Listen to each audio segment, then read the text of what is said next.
Bonjour, je me présente Didier Guérin, orthophoniste. DICAM Média est fier de vous présenter une autre vidéo hors série de l'émission Les Colorés. Le 25 novembre 2021, Camille Dubé et moi-même avons fait une présentation sur le trouble de l'attention chez l'enfant dans le cadre des ateliers organisés par l'AQUETA section Saint-Léonard, Est de Montréal, et l'accueil aux immigrants de l'Est de Montréal. Nous vous souhaitons un bon visionnement.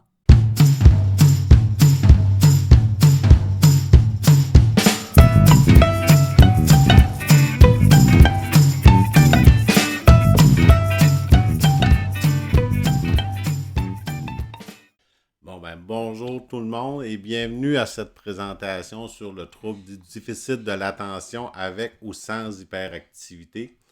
On s'est présenté tout à l'heure et on va commencer avec la prochaine. On va présenter le plan de présentation de quoi qu'on va parler aujourd'hui. On va voir quelques notions du TDAH. On va parler de diagnostic, des symptômes qui sont observés pour le TDAH. On va parler de l'attention, de l'hyperactivité et de l'impulsivité. On va parler des forces du TDAH, mais aussi des impacts qui sont peut-être plus négatifs par rapport au TDAH. C'est sûr qu'on ne peut pas passer à côté de la médication. On va parler aussi des effets secondaires de la médication. Quelles sont les problématiques qui peuvent être associées aussi au TDAH? On va parler aussi d'équilibre de vie. On va faire un petit résumé à la fin et aussi, vous allez voir là, une petite diapositive à la fin de bibliographie sur des livres qui vont parler du TDAH, mais surtout au niveau des enfants. Alors, qu'est-ce qu'un TDAH? Le TDAH avec ou sans hyperactivité, c'est un problème qui est neurologique et qui entraîne des difficultés à contrôler ses idées. Là, on va parler d'attention.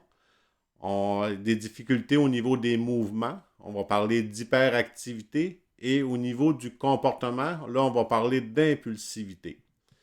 C'est une problématique qui est transmise génétiquement. Il y a souvent un des deux parents qui l'a malheureusement. Et où ça peut être aussi dû à des facteurs externes comme un manque d'oxygène à la naissance, une naissance prématurée ou des dommages précoces au cerveau durant la grossesse.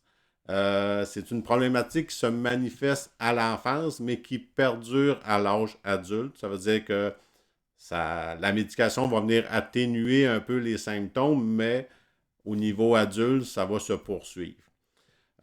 C'est une problématique qui se présente 7 jours sur 7 et 365 jours par année, ce qui veut dire que ça ne prend pas de vacances. C'est présent à l'année. Ça touche environ 4% des adultes dans le monde. C'est sûr que pour les enfants, c'est beaucoup plus élevé, mais au niveau adulte, c'est environ 4%.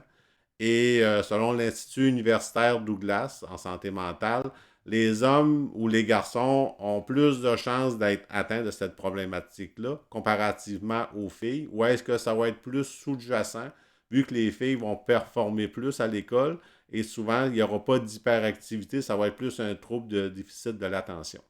Ouais, souvent, ce qu'on va voir par rapport aux filles, l'élément d'hyperactivité va être présent que dans certains moments de la journée, alors que le reste de la journée, c'est souvent, on va dire souvent que cette petite fille-là, elle est lunatique, elle est dans ses pensées, elle est dans la rêverie, alors qu'un garçon qui a un déficit d'attention, lui, on va le savoir, il va prendre tout l'espace, il va bouger, il va faire du bruit, il va créer des situations où, en raison de son impulsivité, il va se mettre dans le trouble. Donc, c'est deux portraits complètement différents.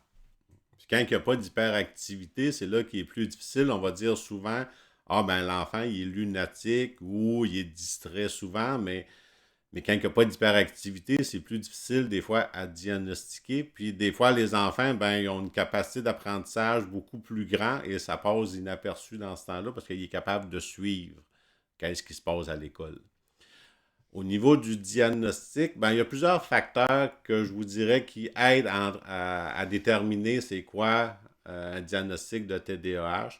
Il y a les symptômes qui sont présents depuis l'enfance, depuis le bas âge.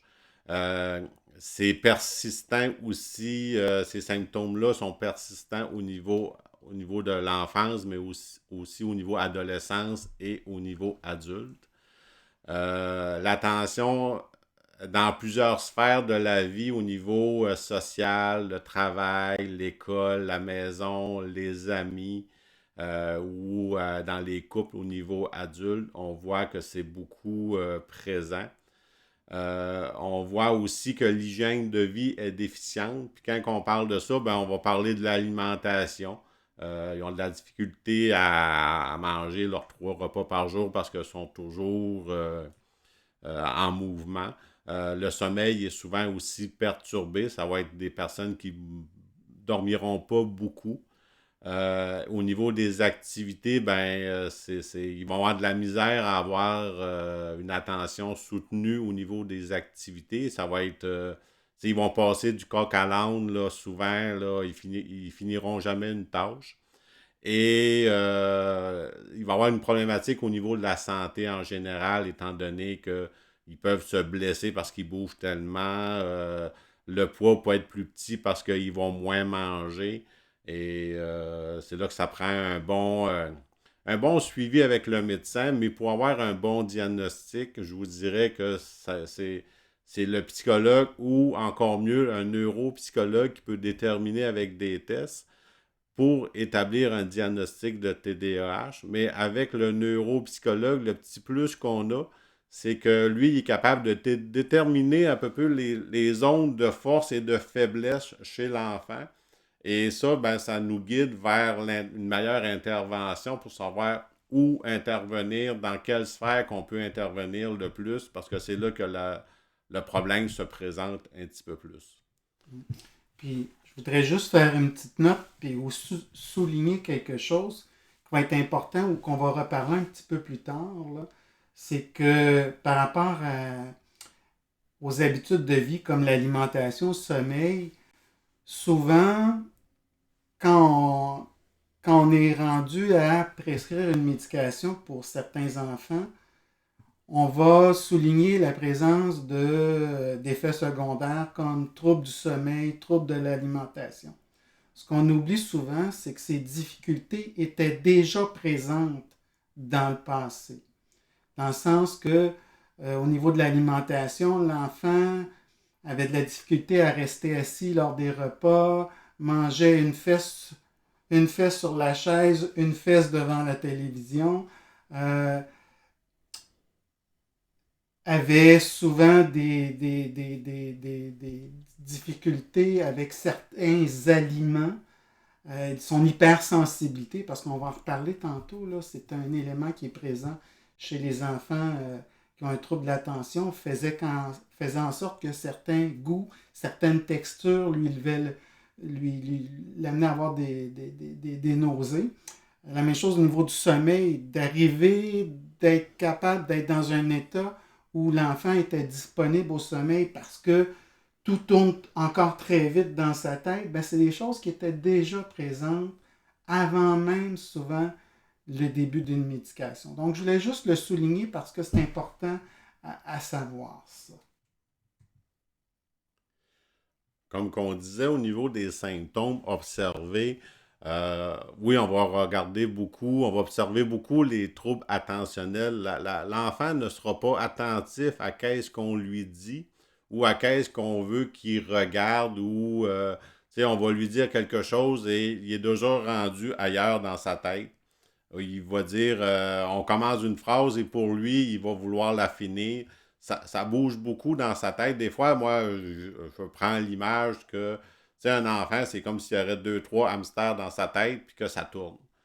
Et c'est souvent ça, la meilleure image pour un TDAH. C'est quelqu'un qui a deux, trois hamsters dans sa tête puis ça tourne à 100 000 à l'heure, si on peut dire.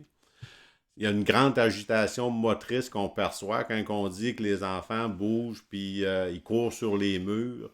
Dans les cas les plus extrêmes, ben, ça va ressembler à ça. l'enfant ne sera pas capable de rester assis ou il va rester assis un minimum de temps, mais ça ne durera pas longtemps. On va remarquer aussi que l'organisation est très déficiente et ils ne seront pas capables de s'organiser. Comme je disais au tout début, c'est quelqu'un qui va commencer une tâche, qui va la finira pas, qui va en commencer une autre. Ils n'ont pas de structure et c'est là qu'on va remarquer ces symptômes-là. Il va y avoir beaucoup de procrastination, ça veut dire que tout ce qui est demandant au niveau intellectuel, ben, c'est pas quelque chose qui va l'attirer. Ça veut dire qu'il va remettre ça toujours à plus tard, les tâches les plus plates à faire dans sa journée, comme l'école, les devoirs et les leçons. Au niveau de l'impulsivité, ben, c'est là qu'on va remarquer que l'enfant va être très impulsif. Ça veut dire que c'est action-réaction. L'enfant ne prend pas le temps de penser, il va réagir immédiatement à des situations, à des paroles, à des comportements. C'est pour ça que des fois, quand les enfants vont chez les voisins ou chez les amis, ben des fois, il y a des parents qui vont dire ben je ne veux plus l'avoir à la maison. C'est une vraie tornade et il est dur à contrôler. Et au niveau de l'anxiété, ben ça, c'est là que des fois le diagnostic est plus difficile à déterminer parce que est-ce qu'on va traiter l'anxiété ou on va traiter le TDAH? Il y a beaucoup d'enfants qui souffrent d'anxiété, surtout dans les derniers temps. Et c'est là que ça prend une bonne évaluation pour déterminer est-ce que c'est vraiment à cause de l'anxiété ou c'est à cause d'un TDAH. Et c'est là que ça prend une bonne évaluation. Je voudrais juste donner, tantôt, il y avait une maman qui exprimait des inquiétudes par rapport à son garçon, puis de vous un peu donner des exemples de manifestations d'un trouble de l'attention chez le tout petit. Si on regarde au niveau du trouble attentionnel que Camille a parlé, une chose qu'on remarque chez la plupart des jeunes enfants, c'est une difficulté au niveau du contact visuel. Ils ont beaucoup de difficultés à regarder l'autre lors des échanges. Euh, on va avoir de la difficulté peut-être à raconter une histoire à l'enfant, de s'asseoir dans le lit, d'avoir le livre, de commencer à raconter l'histoire. C'est quelque chose qui est très difficile pour l'enfant de rester attentif. Il va se lever, après 2 pages, on l'a déjà perdu. Euh, Au niveau de l'agitation motrice, euh, ces enfants vont toujours avoir une petite patte qui bouge, un petit pied qui bouge. Ils vont toujours avoir le goût de toucher à quelque chose. Ils vont avoir toujours le goût de grimper à quelque part. Ils vont toujours avoir le goût de courir.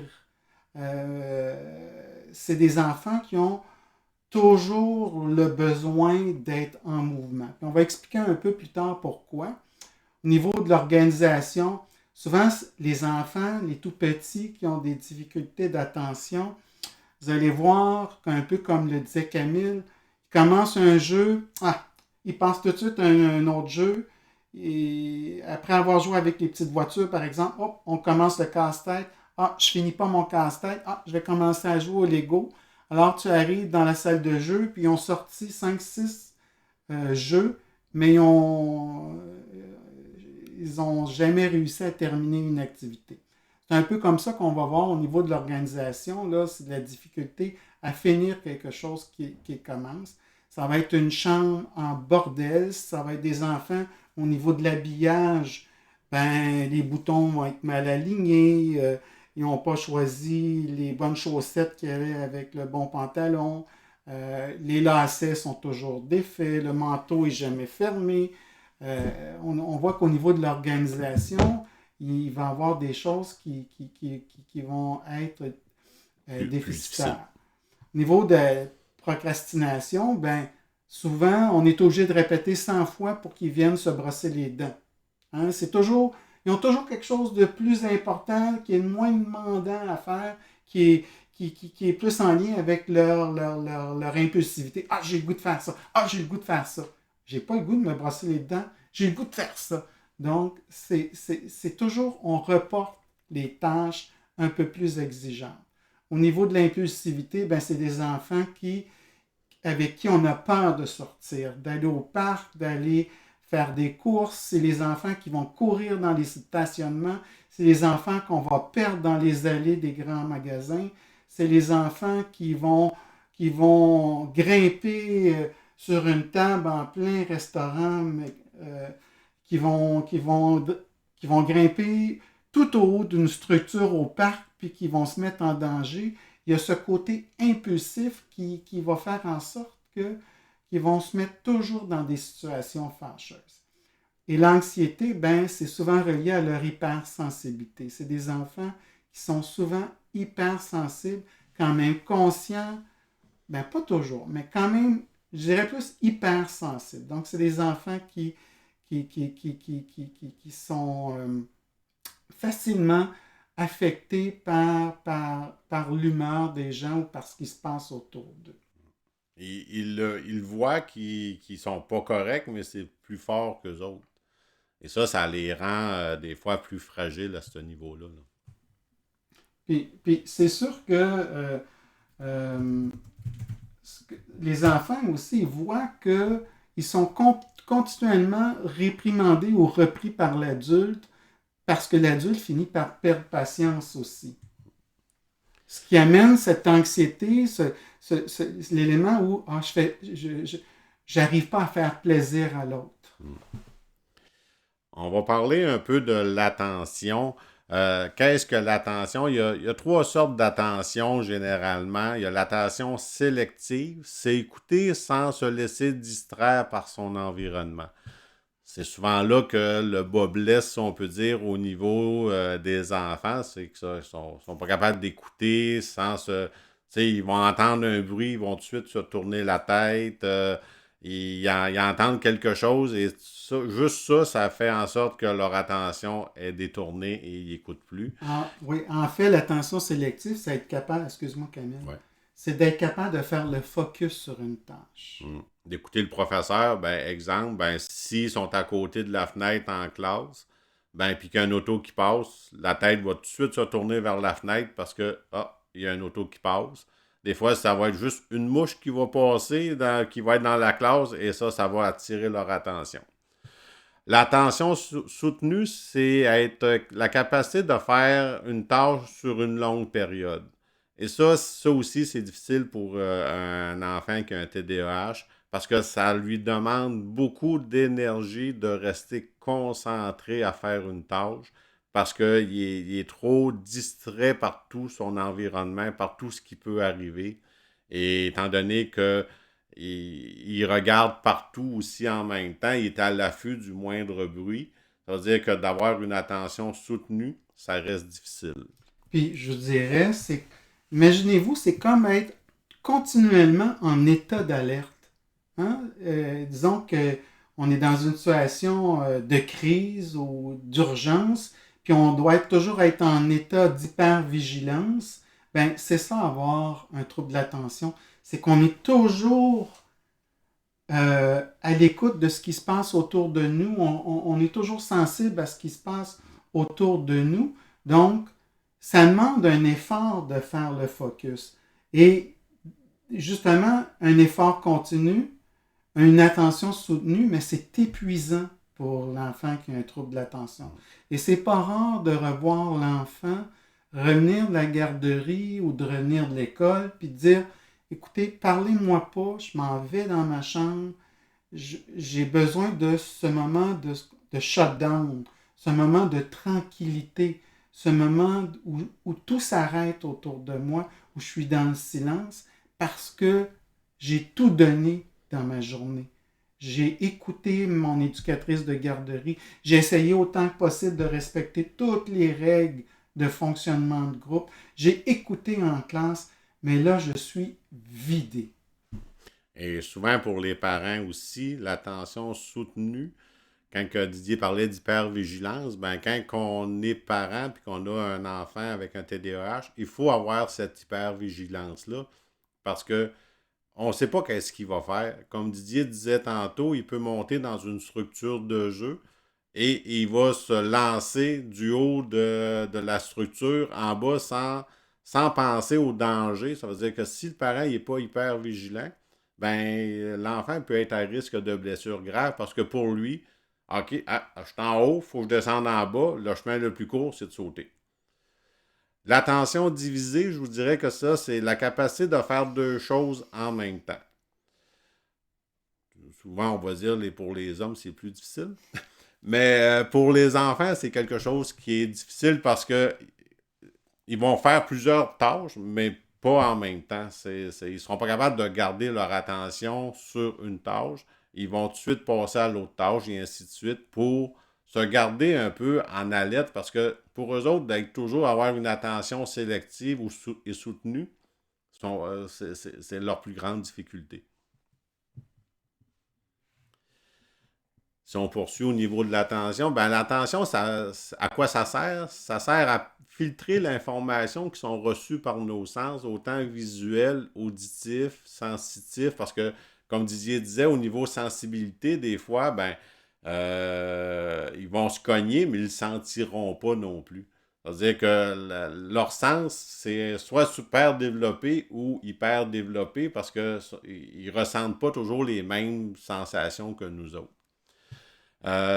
C'est le déficit d'attention, c'est le seul symptôme qui est présent chez les personnes TDAH. Ça, c'est indéniable qu'on soit jeune, adulte, adolescent. Le déficit d'attention, c'est le symptôme le plus marquant qui va être présent tout au long de la vie de la personne.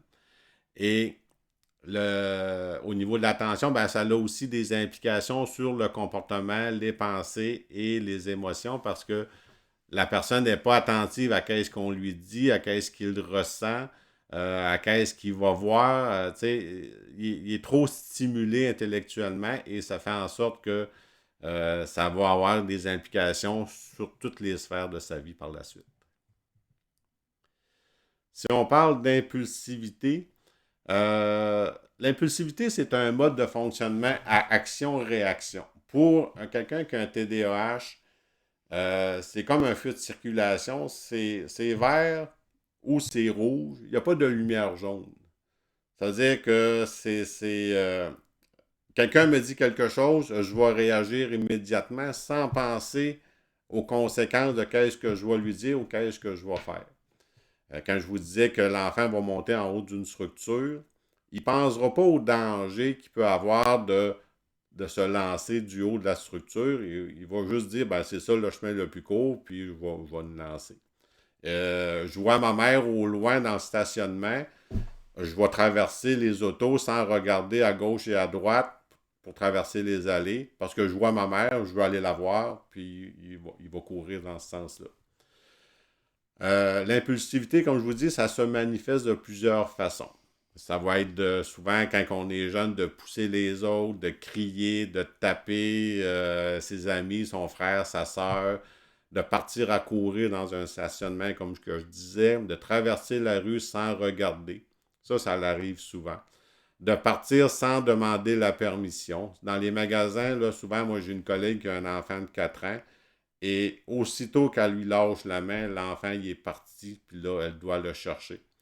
Où est-ce qu'il est rendu, on ne sait pas. Il va dire des choses sans trop y penser aussi. Comme je vous disais, là, c'est action-réaction. Il va réagir immédiatement. Il va réagir sans réfléchir. Et c'est là que ça emmène des difficultés au niveau relationnel aussi. Au niveau de l'hyperactivité. Oui. Est-ce que c'est possible de la poser maintenant? Oui. Oui. Pensez-vous que la cause de cette maladie soit les vaccins que les enfants ont pris à un jeune âge? J'ai pas tant. Est-ce que c'est la cause, ça serait les vaccins reçus en bas âge?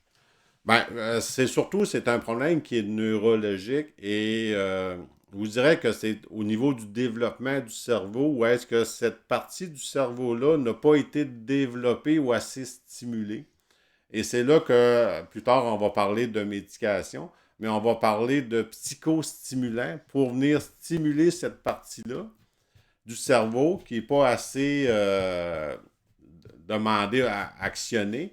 Mais ça va faire en sorte que, oui, c'est un psychostimulant, mais ça va calmer la personne parce qu'elle va être capable d'être plus attentif à son environnement. Mais les causes, en tant que telles, c'est vraiment au niveau du développement quand que l'enfant se développe là, dans le ventre de sa mère. Ouais, puis je vous dirais que le trouble de l'attention, là, les vaccins n'ont rien à voir à ça. Souvent, les vaccins ont le dos large, c'est la cause de l'autisme, c'est la cause des troubles d'apprentissage, c'est la cause du déficit d'attention.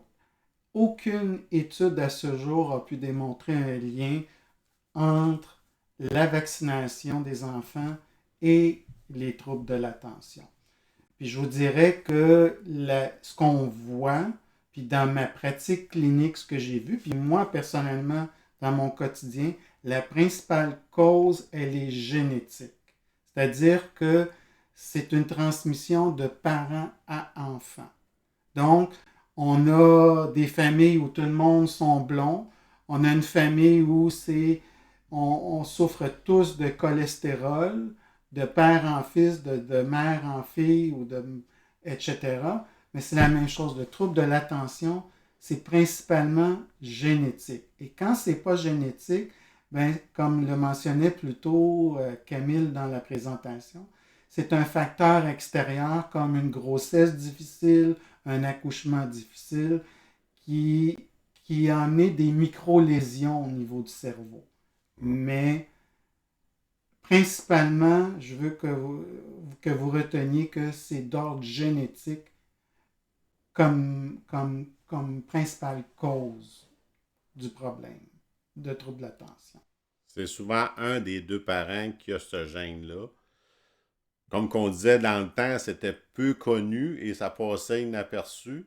Et souvent, l'enfant qui va être diagnostiqué, pas longtemps après, les parents vont faire leur évaluation et un des deux va être diagnostiqué aussi, mais ils ne le savaient pas. Ouais. Puis si je regarde dans mon cas, ben, mon père avait un trouble de l'attention, il y avait de l'anxiété qui est présente. Moi, j'ai eu à gérer mon trouble de l'attention durant toute ma vie et mes trois enfants ont eux aussi des difficultés de l'attention avec hyperactivité. Donc, c'est principalement génétique. Est-ce que ça a bien répondu à la question? Merci beaucoup. Ça fait plaisir. Si on poursuit au niveau de l'hyperactivité, ben ça se traduit par une pensée qui est trop active. Comme que je disais tout à l'heure, c'est quelqu'un qui aurait comme deux, trois hamsters dans sa tête puis que ça roule à 100 000 à l'heure. C'est vraiment ça la meilleure image. C'est un moteur qui est puissant puis qui est difficile à arrêter l'hyperactivité pour n'importe qui, que ce soit un enfant, un ado ou un adulte. Ça nous pousse à pas écouter les autres, à avoir trop d'idées. On va voir plus tard que ça peut avoir des avantages aussi, l'hyperactivité. Mais ça peut aussi, ça a aussi des impacts là, qu'on va parler aussi plus tard. Puis c'est pas à cause qu'on aime bouger qu'on est hyperactif. Tu sais que la madame tantôt qui disait qu'avec un de ses deux jumeaux, que le garçon bouge beaucoup, ça peut être normal qu'il bouge beaucoup parce que des fois, ils ont beaucoup d'énergie, mais c'est de voir un peu comment ça se transpose dans les différentes sphères de la vie. C'est pas à cause qu'un enfant bouge beaucoup qu'il est hyperactif. Des fois, ils ont juste besoin d'avoir un sport à faire, de l'orienter dans des activités plus moteurs. Mais parce que leur batterie se recharge assez facilement. Le petit lapin énergiseur, ben, c'est un peu ça, eux autres aussi. Là. Nous, on va être à moitié mort, mais eux autres, ils vont dire OK, qu'est-ce qu'on fait? C'est souvent ça, là. Ils ne sont pas fatigables. Et le besoin de bouger, ben, c'est présent pour beaucoup de personnes, mais c'est quand que ça se traduit que la personne n'est pas capable de rester assise, n'est pas capable de rester attentive. Elle va toujours avoir la bougeotte, comme Didier disait, la petite patte qui bouge, les mains qui ont besoin d'avoir quelque chose. Ils vont être très tactiles, ils vont taper sur le bureau. C'est pour ça qu'à l'école, souvent, ben, il y en a qui ont un système de pédales, il y en a qui ont des coussins pour ne pas être assis sur une chaise. Il y a différents moyens à l'école qui sont utilisés pour justement faire en sorte que l'enfant reste toujours actif physiquement, puis ça leur permet de rester actif aussi attentivement. Puis, Oui, vas-y. ouais, ben dans le fond aussi, quand on comprend le trouble de l'attention, on comprend assez bien pourquoi aussi il y a une présence d'hyperactivité. Puis je veux prendre quelques secondes pour vous l'expliquer. Vous savez, un trouble de l'attention, c'est un problème de vigilance, d'être capable de, comme on l'expliquait tantôt, d'avoir une attention sélective, de faire le focus sur ce que la personne me dit, faire le focus sur une tâche, donc d'être capable d'avoir une attention soutenue. Mais ça me demande tellement d'efforts que c'est comme le soldat qui fait la garde. À un moment donné, le soldat s'endort. Hein? Toujours. Et c'est pas pour rien qu'on va voir un soldat faire les pas de gauche à droite pour garder son état d'éveil. Parce que s'il reste comme ça à attendre l'ennemi, à un moment donné, les yeux vont lui fermer et il ne verra pas l'ennemi arriver. L'hyperactivité, c'est une réponse au manque d'attention. C'est-à-dire que l'enfant, pour pouvoir continuer à écouter, pour pouvoir être capable d'écouter sur une longue période de temps, il a besoin de bouger continuellement. Sinon, on le perd. Puis dites-vous que l'image que j'ai, puis vous allez dire, bon, c'est typiquement québécois, mais je vais vous la donner. Imaginez-vous qu'il fait moins 25 à l'extérieur. Il fait très, très froid. Vous avez deux plans d'eau. Vous avez un petit étang et vous avez un petit ruisseau. À moins 25, si je vous pose la question, est-ce que c'est l'étang ou le ruisseau ou les deux qui vont geler à moins 25? Ben, vous allez constater que le ruisseau, à moins 25, l'eau continue de couler, même s'il fait très, très froid. Alors qu'à moins 25, le petit étang va être complètement gelé. Pourquoi? Parce que l'eau de l'étang ne bouge pas, alors que l'eau du petit ruisseau coule continuellement. Alors même s'il fait moins 25, le petit ruisseau, lui, ne gèlera pas. Alors c'est un peu ça, l'hyperactivité chez l'enfant qui a un trouble d'attention, c'est pour garder le mouvement, lui permet de continuer d'écouter, de continuer à être présent et vigilant à ce qu'il y a autour de lui. C'est pour ça qu'un enfant qui a un TDAH, il craint le vide, il a peur de s'ennuyer s'il fait rien. S'il n'est pas en mouvement, ben c'est plate.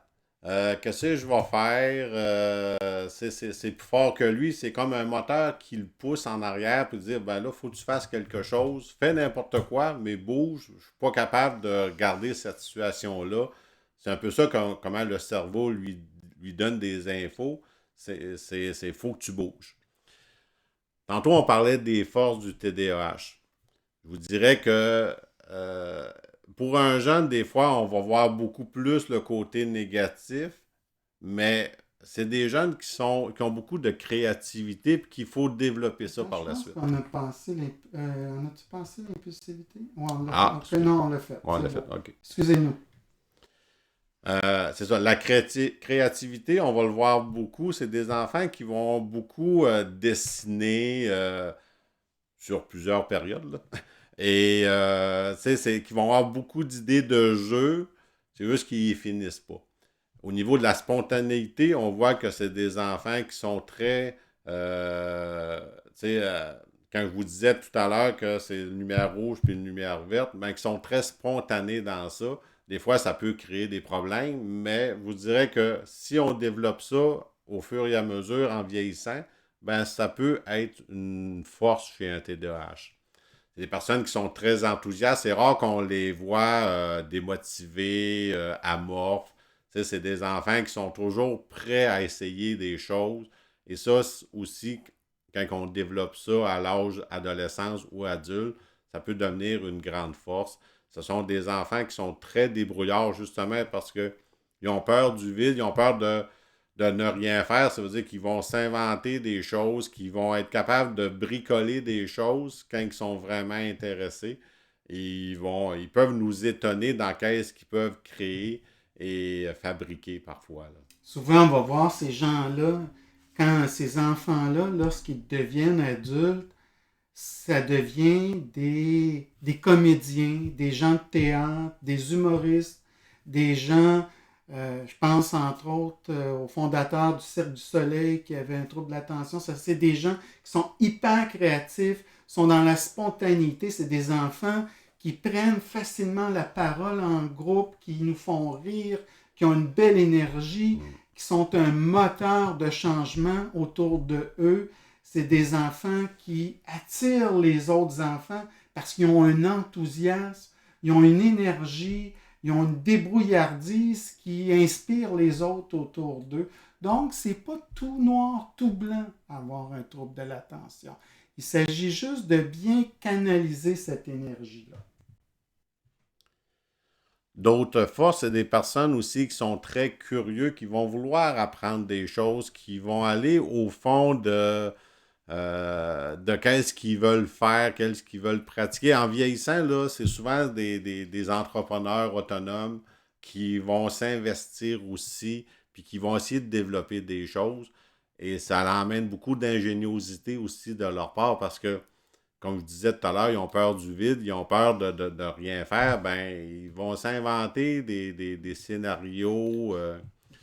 Ils vont au niveau du sport aussi, ils vont beaucoup s'impliquer parce qu'ils ont beaucoup d'énergie aussi. C'est pour ça qu'un enfant qui a une hyperactivité, ben, on essaye de l'orienter souvent dans les sports, dans le parascolaire. Il faut qu'il bouge, sinon, ben, pour lui, c'est difficile de toujours rester concentré. Mais quand il fait un sport, ben, ça l'aide à, que ce soit le hockey, le football, n'importe quel le sport qu'il aime pratiquer, ben, ça lui permet de mettre le focus sur autre chose, puis ça lui le fait dépenser ses énergies. Puis moi, quand je travaillais dans le scolaire avant un examen, je leur faisais descendre deux, trois fois l'étage dans les escaliers pour justement, quand ils arrivent assis à l'école, ben, ils ont dépensé une certaine énergie et ils sont capables de rester attentifs par la suite. Un autre truc pour l'école, c'est dans les examens, les professeurs devraient autoriser de prendre de la gomme. Parce que un enfant qui va mâcher de la gomme, il va stimuler son cerveau et ça va faire en sorte qu'il va être capable de se concentrer à faire l'examen ou le travail qui est demandé.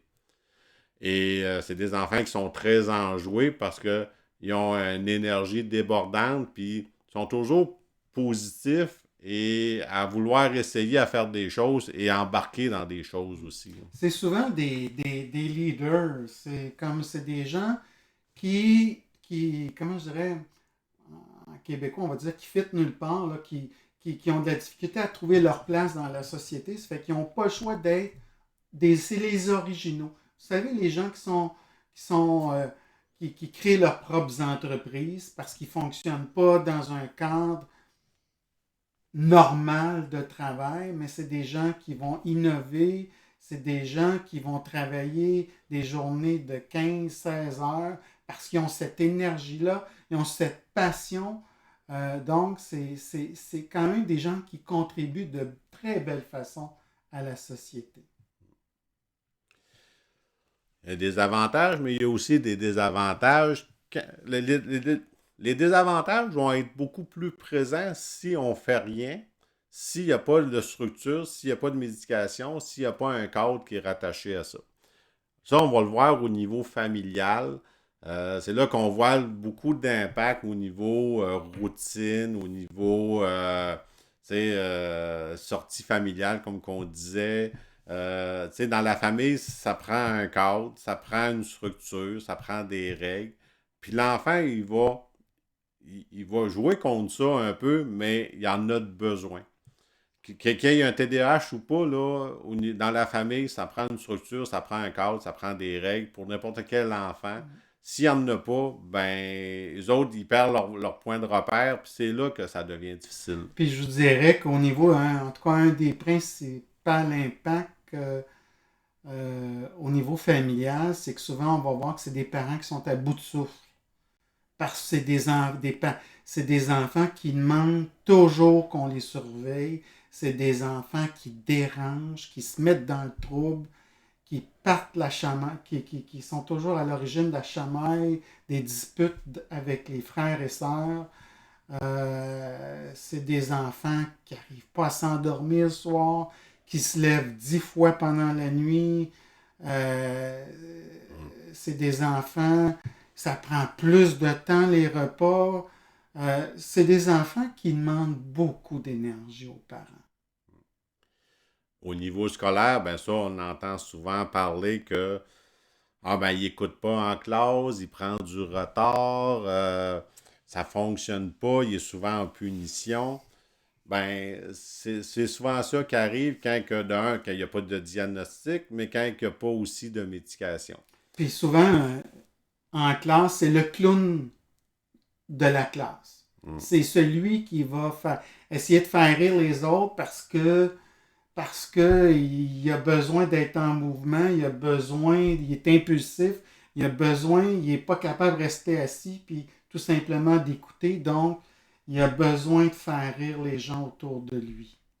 Mais il peut aussi être colérique parce que il peut être mis souvent en conséquence, envoyé chez le directeur ou envoyé chez l'éducateur ou le psychoéducateur quand il y en a un dans l'école. Il peut réagir aussi de cette façon-là. Là. Puis c'est aussi l'enfant qui va taper sur les nerfs de l'enseignant ou de l'enseignante, qui va toujours avoir sa main levée et dire oui, mais madame, mais là, madame, tu sais, c'est l'enfant qui va tellement trouver ça long de tout simplement écouter, qui va toujours intervenir en classe, au détriment de l'enseignement qui est fait par le professeur ou par... Alors, c'est des enfants qui prennent beaucoup de place en classe. Et c'est là qu'il faut faire attention aussi en classe. Ça peut être aussi à cause d'une certaine douance de l'enfant. Des fois, l'enfant, ben, il comprend tellement vite que il trouve ça plate, puis là, il va déranger les autres parce que comment ça que les autres n'ont pas compris, c'est facile à comprendre, puis là, il va déranger les autres, mais ça ne veut pas dire qu'il y a un TDAH. Mais souvent, les personnes qui ont un TDAH, ils ont souvent cette capacité-là d'apprentissage aussi. On va voir beaucoup de douances chez les personnes qui ont un TDAH, mais ça va se répercuter d'une autre façon. C'est pour ça que quand je parlais d'une évaluation, d'un diagnostic avec un neuropsychologue, lui, ça va lui permettre de voir ça aussi. Parce que la douance peut amener un trouble de l'attention. Si les choses ne vont pas assez vite en classe pour l'enfant, ben, il va décrocher, puis il va déranger. Ça, on voit ça de plus en plus parce que c'est de plus en plus diagnostiqué. Mais c'est quand même, je tiens à le dire, là, ouvrir la parenthèse, fermer la parenthèse, c'est quand même pas si fréquent que ça, mais ça peut être présent aussi.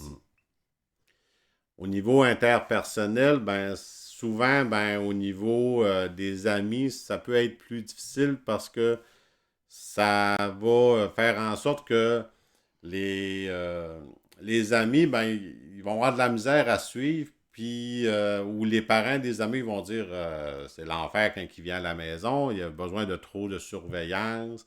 Puis là, l'enfant, des fois, il va taper parce que il me dit ça, puis tout de suite, c'est la tape qui part. Puis là, il ne respecte pas toujours les règles de jeu, il n'attend pas son tour. À ce niveau-là, ça peut être plus difficile avec les amis. L'estime de soi, ben, ça peut prendre un coup au niveau de l'estime de soi, surtout si l'enfant, ben, il est souvent réprimandé, s'il est souvent isolé avec les amis. Tu sais, ça va venir jouer sur son estime Mais de je vous soi, là. dirais que le problème d'estime de soi apparaît plus tard dans le développement. C'est-à-dire que c'est comme la conséquence des premières années de vie. Les problèmes d'estime de soi vont apparaître souvent à la fin du primaire ou au secondaire, là. Au début de l'adolescence, là. Oui, parce que avant, le fait d'avoir un déficit d'attention puis de pas être trop conscient de ce qui se passe autour de moi fait que je ne suis pas nécessairement Concerné. atteint par les commentaires des autres ou le ton d'un, le ton de l'autre ou par... je vois pas ces choses-là. Mais à un moment donné, au fil du temps, ben, ça finit par s'accumuler, puis l'enfant vient qu'à comprendre que c'est lui qui est la cause de tous ces désagréments autour de lui. Puis, c'est sûr que quand on a un trouble de l'attention, souvent aussi, il y a un trouble associé. C'est-à-dire que ça peut être, en plus d'un déficit d'attention, on peut avoir un trouble d'apprentissage, un trouble du langage, un trouble affectif. Puis, ben, c'est la combinaison de ces éléments-là qui fait que l'estime de soi en prend Un coup. un coup. Oui, c'est ça, en prend un coup, puis que finalement, ça va affecter l'enfant à plus ou moins long terme.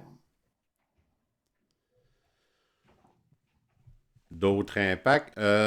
Au niveau de l'anxiété, ben, ça peut être des personnes qui ont peur du vide, comme qu'on disait aussi. Ça leur crée une anxiété. Et c'est là que, quand je disais, ça prend un bon diagnostic parce que, il y a des médecins qui vont des fois traiter l'anxiété dans un premier temps. Puis il y en a d'autres qui vont traiter le TDAH dans un premier temps aussi. Ça va dépendre beaucoup du médecin. Mais c'est quand on passe par un neuropsychologue, c'est là qu'on est capable de déterminer un petit peu plus c'est quoi la primaire. C'est-tu de l'anxiété ou c'est le TDAH? Le médecin, c'est pas un neuropsychologue, puis des fois, il va entendre les parents, on peut passer différents tests, puis que lui, il va faire la lecture, puis dans, dans l'incertitude, il va dire, OK, ben, je vais traiter l'anxiété, il a de l'air d'être anxieux. Oh, je vais traiter le TDAH parce qu'il y a beaucoup de symptômes, mais l'anxiété fait. Pour une personne qui a un TDAH, que ce soit un jeune, un adulte ou un adolescent, il y a toujours un fond d'anxiété dans cette problématique-là.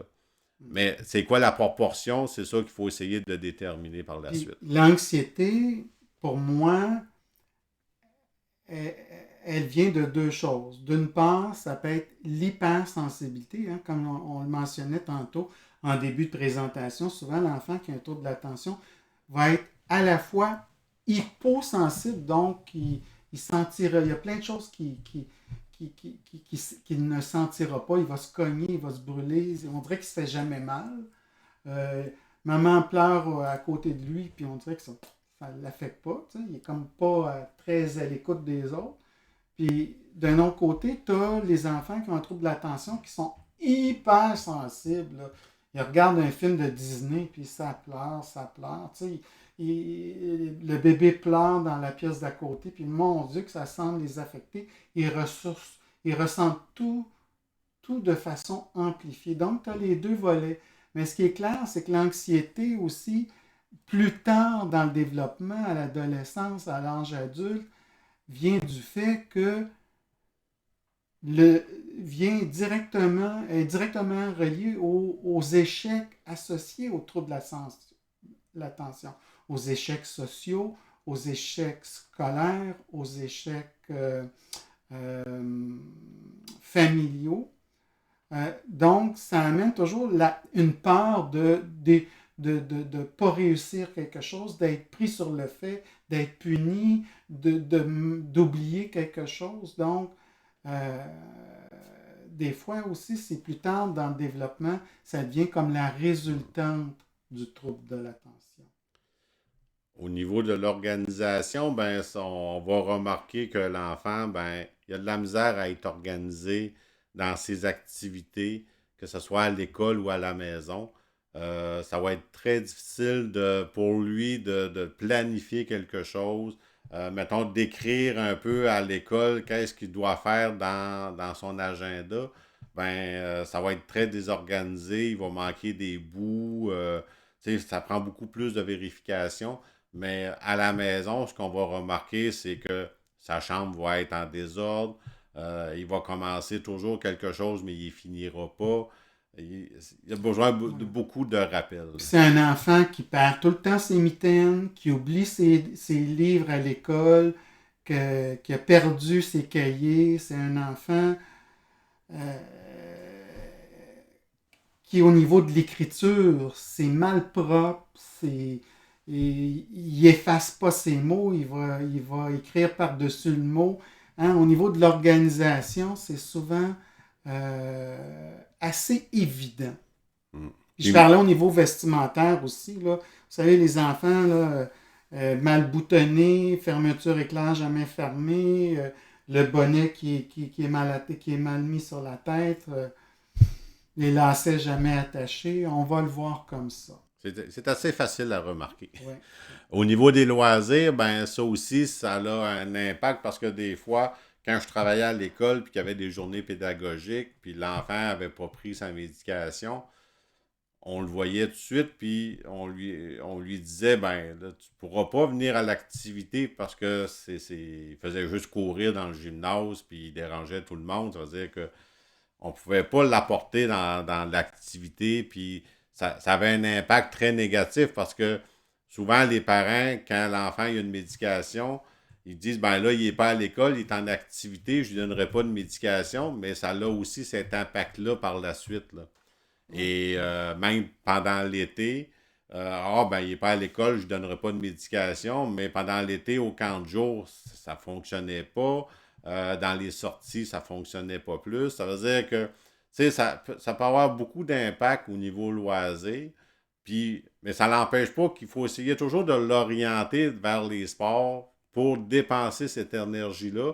Mais il faut quand même le mentionner à l'animateur ou autre, de dire, ben, mon enfant il est hyperactif et il a besoin d'être structuré, d'être encadré un petit peu plus que l'autre à Ouais, côté. ouais, puis c'est pas évident les sports d'équipe pour un enfant qui a un trouble de l'attention, là. C'est celui qui va toujours tomber sur les nerfs de l'entraîneur, là, qui écoute jamais, qui respecte pas les consignes d'équipe ou le plan de match, qui va toujours parler en même temps que l'entraîneur, qui va faire le clown un peu comme en classe aussi, mais en même temps, il a besoin de bouger. Puis, c'est pas rare qu'on va voir les parents devenir entraîneurs dans l'équipe pour essayer d'un peu d'aider son enfant à- à fonctionner dans le cadre d'une équipe. Au niveau du sommeil, ben ça peut être des personnes qui vont avoir de la difficulté à s'endormir. Des fois, c'est pas à cause de la médication, comme Didier disait aussi, mais c'est des personnes qui ont beaucoup d'énergie. J'avais une collègue que ses enfants, ben, elle dit, moi, j'étais toujours la première couchée, puis mes enfants, c'était les derniers couchés. Et c'était les premiers levés. C'est des enfants qui ont beaucoup de difficultés ou qui font rarement une sieste à la garderie. Mm. C'est des enfants qui... c'est un long rituel, la période du dodo. Hein? Papa et maman, là, ça peut durer 1 heure. On a un enfant, on laisse dans sa chambre, 5 minutes après, on ne l'entend plus. L'enfant qui a un trouble d'attention, c'est il sort de sa chambre, maman, j'ai soif. Maman, je vais aller à la toilette. Maman, qu'est-ce que tu fais? Il est où, papa? Tu sais, c'est des enfants qui. C'est des allers-retours, là, Mm. pour les parents, là. Là, on dit, OK, je vais rester un petit peu avec toi. Ça, c'est l'enfant qui tourne à gauche, à droite, qui tourne dans son lit. Ah, la lumière, il faut enfermer. C'est le petit hamster, là, il a de la difficulté à arrêter de courir dans sa Mm. roue. Quelque chose qui peut aider au niveau du sommeil, c'est d'avoir des couvertures lourdes. Pour certains, ça va avoir un effet positif. Pour d'autres, c'est à proscrire. Mais des fois, c'est de voir des fois avec un autre professionnel de la santé pour faire des essais. Et une autre chose à proscrire, c'est de mettre une TV dans la chambre d'un enfant. Moi, quand j'allais à domicile, c'est la première chose qui sortait de la chambre quand il y avait une TV dans la chambre d'un enfant. Ça fallait que ça sorte. C'est très négatif pour un enfant d'avoir une TV dans sa En chambre. fait, une télé, une tablette, là, après le souper, le soir, là, ça serait comme à éliminer quasiment. Mm. Depuis tantôt qu'on parle de médication, alors il y a différentes sortes de médications, mais ça peut prendre aussi quelques essais avant de trouver la bonne molécule. Et ça, il faut être patient parce que souvent, les médecins vont commencer par un Ritalin là, que tout le monde connaît. Et après ça, on peut passer à d'autres psychostimulants je vais vous parler tout à l'heure. Mais il y a deux sortes de médicaments. Mais peut-être, Camille, je voudrais juste faire une note avant qu'on aille dans le détail par rapport à la médication. Comme, comme on l'a mentionné plus tôt dans la présentation, le trouble de l'attention, c'est un trouble neurologique. Donc, c'est un mauvais fonctionnement au niveau du cerveau qui fait que j'ai de la difficulté à être attentif, qui fait que je suis toujours en train de bouger et qui fait que je suis très impulsif. Hein? Comme je disais, c'est le cerveau qui a de la difficulté, qui n'a pas de frein finalement. Pour moi, une personne qui est diabétique là, ne pourra pas survivre sans insuline. Elle a besoin, son corps ne sécrète pas suffisamment d'insuline, donc il a besoin d'un apport extérieur pour pour que la personne demeure en santé malgré son diabète. Donc, je vais être obligé de prendre de l'insuline pour contrer mon diabète. La médication pour le trouble de l'attention, c'est un peu la même Excuse-moi, chose. Didier, on ne t'entend pas bien. Est-ce que c'est possible de parler plus fort ou de se Oui, rapprocher du micro, c'est s'il peut-être. te plaît? Oui. Dans le fond, ce que je disais, c'est que pour moi, le trouble de l'attention, ce qui le cause, c'est un mauvais fonctionnement au niveau du cerveau. Comme pour la personne diabétique, on a un mauvais fonctionnement au niveau de la sécrétion d'insuline. Mais la même chose, le cerveau il sécrète quelque chose pour permettre une attention soutenue, pour permettre euh, de réduire l'hyperactivité. Mais chez l'enfant qui a un trouble de l'attention, ça, c'est déficitaire. D'où le besoin d'une médication pour compenser euh, l'incapacité du cerveau à bien fonctionner. Et c'est pas à cause qu'on est pro-médicament, mais avec l'expérience qu'on a, c'est qu'on voit que avec, avec médication, ça donne beaucoup plus de meilleurs résultats. À moins d'avoir une capacité d'apprentissage là, très élevée avec une certaine douance, comme qu'on disait, l'enfant va être capable de réussir au niveau scolaire. Il va être capable de réussir dans la vie. Mais c'est des exceptions. Alors, la médication, ça fait en sorte qu'il y en a de courte durée et il y en a de longue durée. Il y en a qui vont faire effet quelques heures, il y en a qui vont faire effet à 12 jusqu'à 24 heures. Il y a deux catégories de médicaments. Il y a des médicaments qu'on appelle des psychostimulants, tout ce qu'on, puis là, on va en énumérer quelques-uns tout à l'heure, et il y a aussi des non-psychostimulants. Le truc dans tout ça, là, c'est de prendre la médication de façon régulière. Oui, il y a des effets secondaires, mais les effets secondaires vont avoir tendance à diminuer dans le temps quand on prend une médication de façon régulière.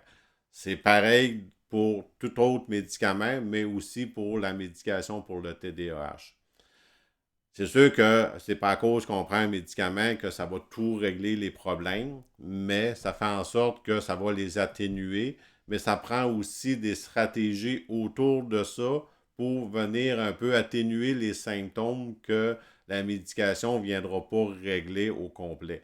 Quand je vous parlais de routine, d'alimentation, d'hygiène de vie, ça fait partie de ces stratégies-là. Quand tantôt je vous parlais des médicaments, les stimulants sont faits à base de méthylphénidate. C'est un grand mot, là. Mais quand je vous parlais de Ritalin, c'est souvent par ça que les médecins vont commencer, parce qu'au niveau de la RAMQ, ils doivent commencer par la base avant de pouvoir prescrire d'autres médicaments. Le Ritalin, ça a un effet de durée environ de 3 heures, puis de moins en moins utilisé aujourd'hui. Souvent, les médecins vont passer immédiatement avec le Concerta, qui lui a une durée un petit peu plus longue, environ de 8 heures, qui est beaucoup plus efficace en après-midi qu'en matinée, parce que des fois, son action va être plus lente au début, mais rendu à l'école, sa pleine capacité va être dans l'après-midi.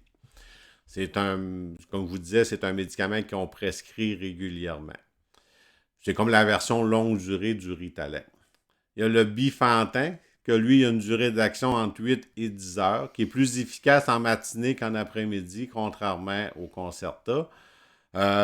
Souvent, au primaire, c'est ça qu'on va prescrire parce que souvent, les apprentissages vont se faire en matinée, puis dans l'après-midi, ben, ça va être plus les arts plastiques, l'éducation physique, des choses un petit peu moins demandantes au niveau de l'attention. Et souvent, le bifantin, ben, on peut le mélanger avec de la bouffe parce que c'est de la poudre dans une capsule. On peut ouvrir la capsule puis le mélanger avec le yogourt ou le breuvage. Je l'ai juste mentionné, quand on parle de psychostimulant, il y a le mot stimulant à l'intérieur. Alors, la majorité, bon, vous savez, c'est pas pour rien qu'on commence la plupart des gens la journée en prenant un bon café. Le café, c'est un psychostimulant.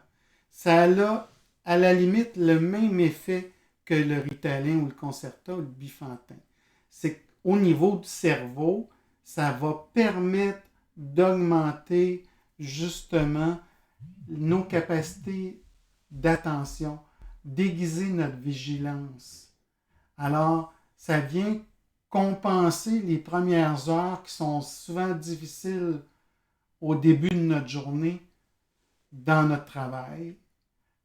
Et dans le fond, la médication, l'utilisation des psychostimulants, ben dites-vous, c'est la même chose que prendre un café pour aider le cerveau à rester attentif.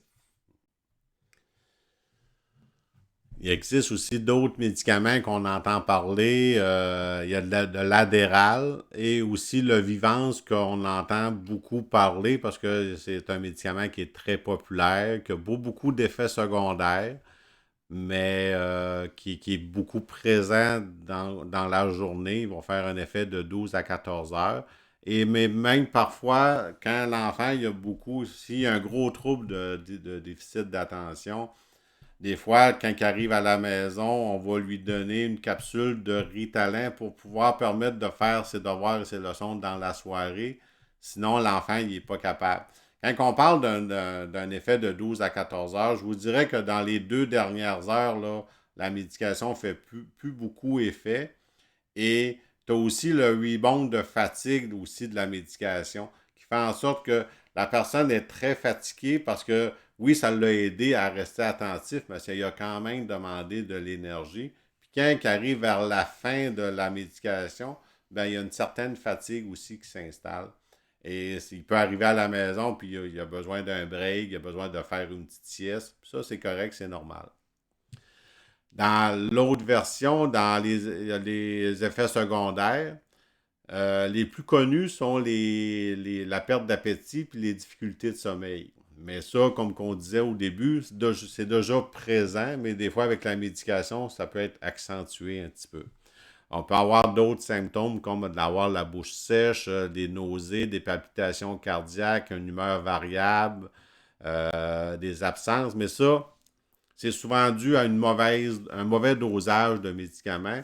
Et quand l'enfant il est trop hyper focus, c'est que le dosage il est trop élevé.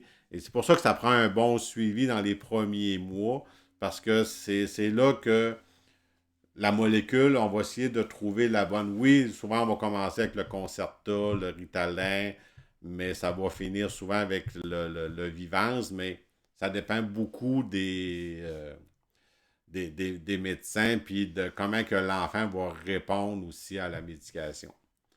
Vous parlez de l'effet de sensation de fatigue à la fin aussi.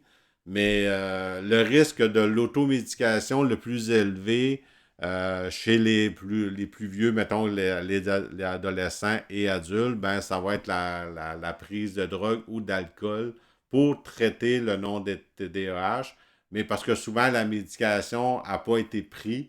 Et souvent, souvent les ados vont dire ben là, moi je suis tanné de prendre des pilules, puis je vais essayer.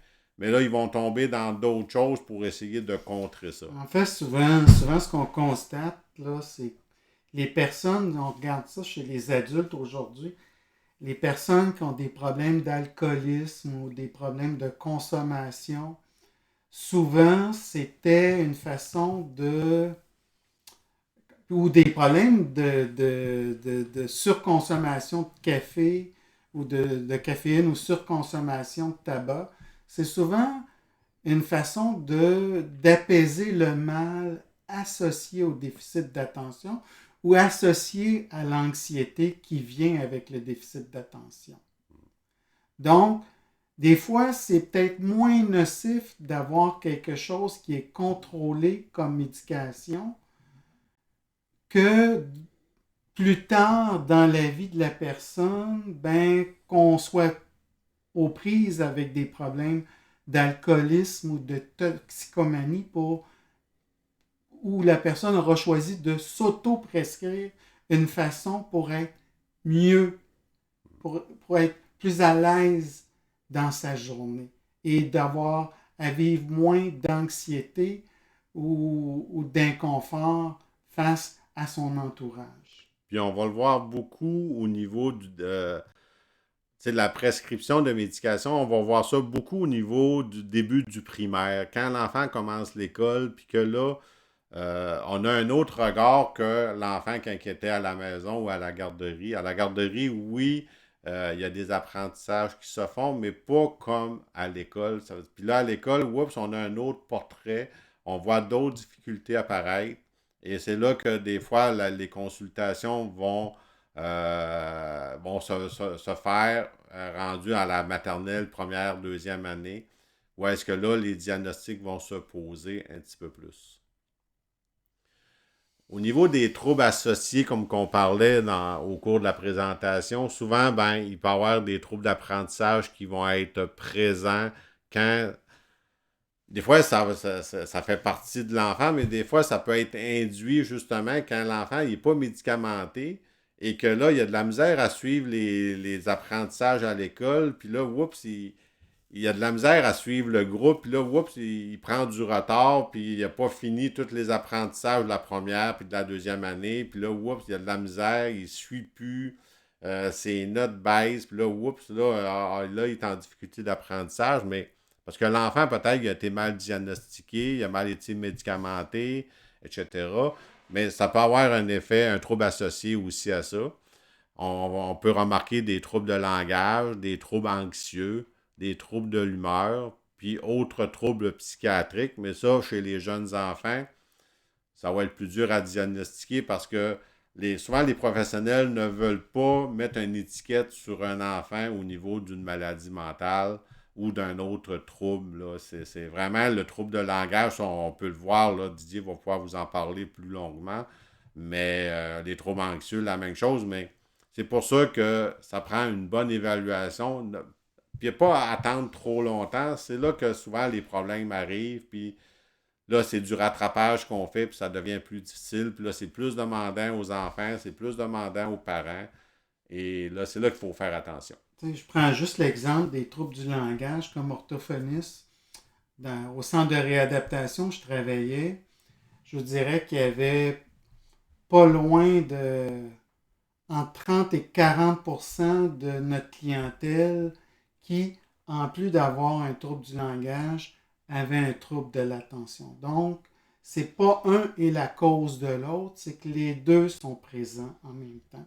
Puis ça aussi, ça fait partie de la réalité de plusieurs enfants qui, en plus d'avoir un trouble de l'apprentissage, ils ont un trouble de l'attention. En plus d'avoir un trouble anxieux, ils ont un trouble de l'attention. Donc, c'est pas nécessairement un qui cause l'autre, mais c'est les deux qui sont présents en même temps. Puis, par rapport à la médication, c'est souvent le médecin qui va choisir lequel a un impact le plus néfaste sur le bien-être et le fonctionnement de l'enfant au quotidien. Puis c'est là qu'on va décider de quel médication on va donner à l'enfant. Donc, euh, on est rendu peut-être au point de la présentation où on pourrait répondre à vos questions. Parce que dans le fond, le temps passe. On a commencé un petit peu plus tard, puis on ne veut pas étirer ça indûment. Je ne sais pas si vous auriez à ce stade-ci des questions à nous poser en regard à ce qu'on a discuté ou par rapport à d'autres sujets qui pourraient vous préoccuper.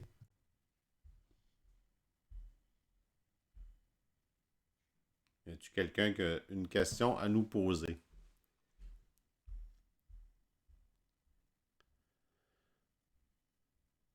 On va continuer sur la présentation. Quand je parlais d'équilibre de vie, c'est sûr que si on retourne un petit peu en arrière, au niveau de l'alimentation, d'éviter les aliments trop sucrés aussi avant le coucher ou dans la journée, parce que c'est sûr, ça vient stimuler beaucoup aussi l'hyperactivité.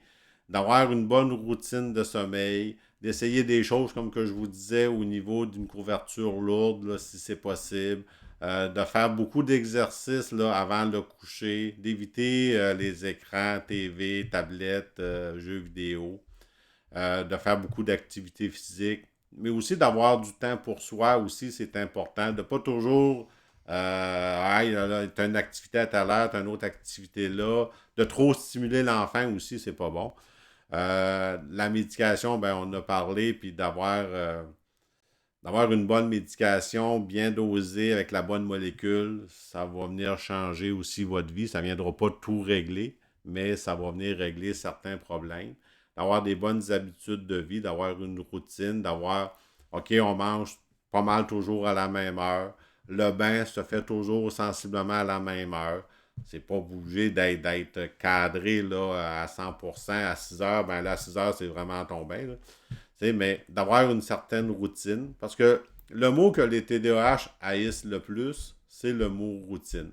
Que ce soit pour un jeune, un ado et surtout chez un adulte, le mot routine, pour eux, ça s'accorde pas. J'ai eu plusieurs collègues, moi, qui ont un TDAH et ils disaient eux autres même d'avoir une routine, pour eux autres, ça les amortit trop. C'est trop routinier, justement. Il n'y a pas place à avoir de la spontanéité, mais quand tu as des enfants et que tu as une famille, ben, tu n'as pas le choix d'avoir une certaine routine. Et c'est ça qui va faire en sorte de cadrer un petit peu mieux les enfants. Parce qu'à l'école, c'est ça qu'ils ont. Ils ont une certaine routine, ils ont un cadre, ils ont des balises. Puis ils savent que s'ils débordent de ces balises-là, ben, il va y avoir des conséquences. À la maison, c'est pas obligé d'être aussi strict, mais ça en prend une quand même. Tantôt, que vous disiez ben, que l'attention, l'impulsivité et l'hyperactivité sont des éléments qui caractérisent tous les TDAH, puis que l'impact va dépendre beaucoup de comment ça va être travaillé au quotidien. Plus que vous allez vous informer sur le TDAH, plus que vous allez avoir du pouvoir sur lui et aussi d'en informer son enfant, je ne dis pas à 4-5 ans, mais dans la mesure qu'il est capable de comprendre, de pouvoir l'informer, c'est quoi sa problématique de TDAH, de l'informer que c'est quoi les impacts, c'est qu'est-ce que ça fait chez lui. Il va avoir un petit peu plus de pouvoir là-dessus. Vous direz que si vous avez des choses à changer, il ne faut pas essayer de tout changer en même temps. Ça prend 21 jours en principe pour changer une habitude de vie, mais ça ne veut pas dire que, tu sais, puis 21 jours, ben, c'est théorique, là, mais d'habitude, ça prend 21 jours, mais avant que ça soit installé, ça peut être plus long aussi. Il faut vous donner du temps aussi comme parent. Il faut dire, ben, je ne réglerai pas tout aujourd'hui. Ça prend des objectifs qui sont courts et réalistes. Il faut prendre du temps aussi pour vous. Puis passer trop de temps à faire une activité, là, vous direz que ça demande encore plus de capacité de vous concentrer. Puis plus que ça demande du temps, plus que la concentration va aussi diminuer à la longue. C'est-à-dire que il ne faut pas mettre le focus sur OK, ben là, il faut qu'il soit assis pendant 2 heures pour faire des travaux. Ça va être des petites périodes de 20 minutes, un petit 5 minutes de break, on recommence un autre 20 minutes. Il faut que ça soit court et après ça, ben, on prend un petit break puis on recommence par la suite. Puis, ben, essayez de faire tout ça dans le plaisir, puis ça va faire en sorte que les impacts vont être moins grands, puis que vous allez avoir du fun à travailler avec votre enfant aussi, là. Je ne sais pas si rendu là, vous avez des questions, parce que nous, en tant que tel, on va vous montrer une bibliographie là, de certains livres, mais c'est des livres où est-ce que... Ah, on n'a pas cette diapositive-là. Ah, Oui, j'ai une question, si possible. oui, pas de problème. Ok, parce que j'ai levé la main tout à l'heure, vous ne m'avez pas vu apparemment. OK. Alors, ma question, la première serait, est-ce que c'est quelque chose qui est de naissance ou on peut l'avoir après? Non, c'est à la naissance, c'est pas quelque chose qu'on attrape. C'est vraiment une problématique qu'on a à la naissance et qui ne peut pas se développer par la suite, là, quelques années après. On vient au monde avec et ça va rester jusqu'à notre mort, malheureusement.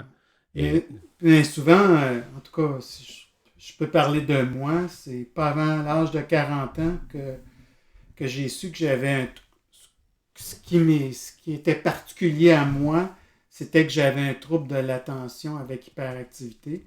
C'est au moment où j'ai fait les démarches pour évaluer mes enfants que finalement je disais, hey, ce qu'on décrit là, ben, c'est moi ça. Tu sais, puis, c'était mon père aussi. Tu sais, c'est que dans le fond, sans savoir, j'avais un déficit d'attention avec hyperactivité. C'est seulement plus tard dans ma vie que j'ai compris que moi aussi, pas seulement mes enfants, mais que moi et mon père, on avait tous les deux un trouble de l'attention avec hyperactivité. Ok. puis parfois, ben, Ok. les frères et sœurs peuvent passer aussi inaperçus parce que quand on a un enfant qui est TDAH mais qui demande beaucoup, ben, on va beaucoup mettre notre énergie sur cet enfant-là, puis parfois, on va passer à côté du frère ou de la sœur, que lui il réussit bien, mais que en fin de compte, on finit par savoir que lui aussi, il a un déficit d'attention, mais qu'il a quand même réussi, mais ça lui a demandé beaucoup d'énergie. Oui, c'était ma deuxième question. Est-ce que les points que vous avez soulevés, l'anxiété, tout, doivent toujours être dans la personne qui est TDAH ou bien juste, par exemple, le fait de ne pas se concentrer suffit? En fait, c'est les trois éléments importants à retenir, c'est les difficultés d'attention, Oui, l'hyperactivité et l'impulsivité. Lorsqu'on évalue un enfant en neuropsychologie, c'est les trois éléments qui vont être évalués. Tout ce qui est trouble de l'anxiété, c'est souvent la résultante du déficit de l'attention ou bien c'est quelque chose qui est concomitant, c'est-à-dire que les deux sont présents en même temps. très bien. C'est pour ça que ça Donc, prend le une bonne sommeil, évaluation. oui, oui, je comprends. Donc, si par exemple, comme ma fille, moi, elle dort très mal, elle n'arrive pas à dormir, ça prend 1 heure, comme vous avez dit, au coucher, etc. Mais que le reste à l'école, elle est bien et elle suit bien et elle n'est pas impulsive. Donc, ça peut ne pas être ça. C'est ça, là, il faut voir un peu au niveau de la Ah oui, routine du sommeil, puis regarder, ben, c'est quoi qu'elle a de besoin pour dormir, c'est quoi sa routine de sommeil, c'est quoi qu'elle fait dans la soirée, si elle s'est beaucoup connectée sur les écrans, sur des jeux vidéo avant de se ouais, coucher, ben, ouais, ouais. ça fait en sorte qu'on a de la misère à s'endormir aussi, là. Ouais, d'accord, très bien. Une dernière question. Si par exemple, comme mon neveu, il a du mal à se concentrer quand c'est quelques matières, mais sur la matière qu'il aime, il se concentre. Est-ce que c'est un signe Ben, chez effectivement, que ce qu'on le... remarque chez l'enfant qui a un trouble de l'attention, Hein, quand je parlais tantôt que c'est au niveau de la chimie du cerveau que ça se passe, le trouble de l'attention, ben, vous savez, le plaisir, c'est comme la source, ça vient stimuler le cerveau, hein, c'est comme un lubrifiant, le plaisir, qui fait que, pour telle activité, je vais pouvoir mobiliser mon attention, je vais pouvoir fournir une attention soutenue parce que ça me sécrète, le plaisir sécrète les éléments que j'ai besoin, les neurotransmetteurs que j'ai besoin pour pouvoir être attentif. Alors qu'une tâche de lecture, une tâche de mathématiques, ben là, ça devient ardu, j'ai pas de plaisir, je n'aime pas ça. Alors là, mon déficit d'attention là, va paraître davantage. Puis souvent, les parents vont nous dire, mon Dieu, je comprends pas que vous me dites qu'il y a un déficit d'attention. Il est capable de rester 1 heure assis devant la télévision. Ben, la télévision, vous savez, ça bombarde l'enfant de stimulation visuelle, auditive. C'est un bombardement continu, puis c'est des bombardements de courte durée. Donc, c'est parfait pour le cerveau d'un enfant qui a un trouble de l'attention.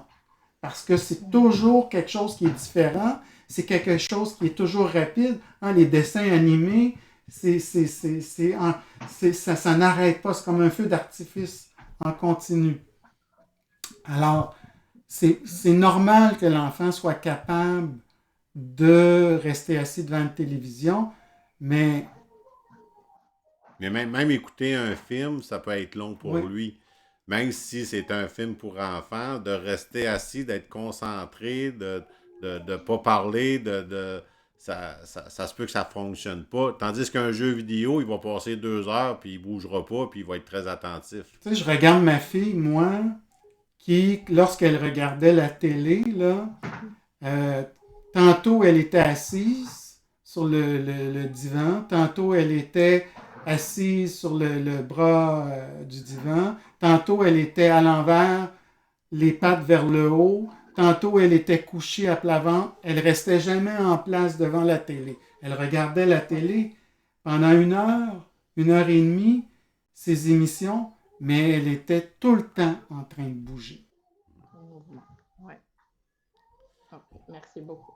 Il y a un bon livre, là, parce que je pense que la diapositive n'a pas apparu, mais c'est écrit, ça s'appelle Mon enfant a besoin de lunettes.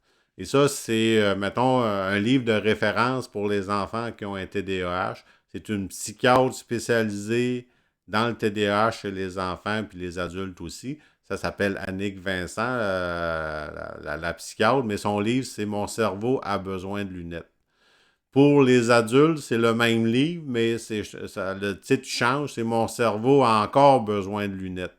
Et ça, c'est plus spécialisé pour les adultes. Mais pour les enfants, le titre, c'est Mon cerveau a besoin de lunettes. Et ça, vous allez trouver beaucoup d'informations. Vous pouvez aller sur le site de Annick Vincent quand vous tapez ça sur l'ordinateur.